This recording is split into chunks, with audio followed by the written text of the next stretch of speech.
যদি করি, যদি 10 বছর ধৈর্য ধরে এই কর্মটা, তোরা যে যে কর্মে ব্যস্ত, এক নিষ্ঠা একভাবে প্রেমের সাথে ভালোবাসা দিয়ে নিজের কর্মকে 10 বছর কোনো দিকে না তাকায়, না বন্ধু বান্ধব সবাইকে দূরে রেখে, আজকালের জেনারেশনে বন্ধু বান্ধব তোমাকে কিচ্ছু দিবে না, সবাইকে দূরে রেখে যদি আমি কর্মতে লাগি, তাহলে সে পুরুষ সাকসেস হবে না কেন?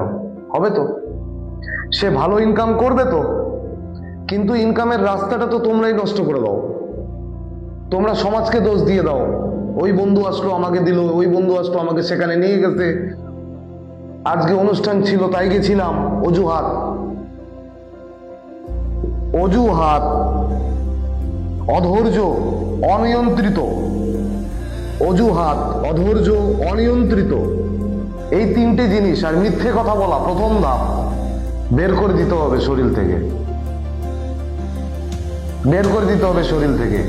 মিথ্যে, একটা মিথ্যে বললে 1000 মিথ্যে বলতে হয় পরের বার, ওইটাকে লুকাইতে হইলে বলতে হয় না? তাই মিথ্যে কথা বলাটা মহাপাপ বলি না আমরা? আজকালের দিনে তো সকলে বেশি মিথ্যে কথাই বলে, সত্য কথা নেই। আজকালের জেনারেশনে সকলেই মিথ্যা বলে, সকাল থেকে শুরু হয় রাত পর্যন্ত মিথ্যে দিয়ে শুরু হয়, মিথ্যে দিয়ে শেষ হয়। কিন্তু আমরা যেহেতু চরিত্র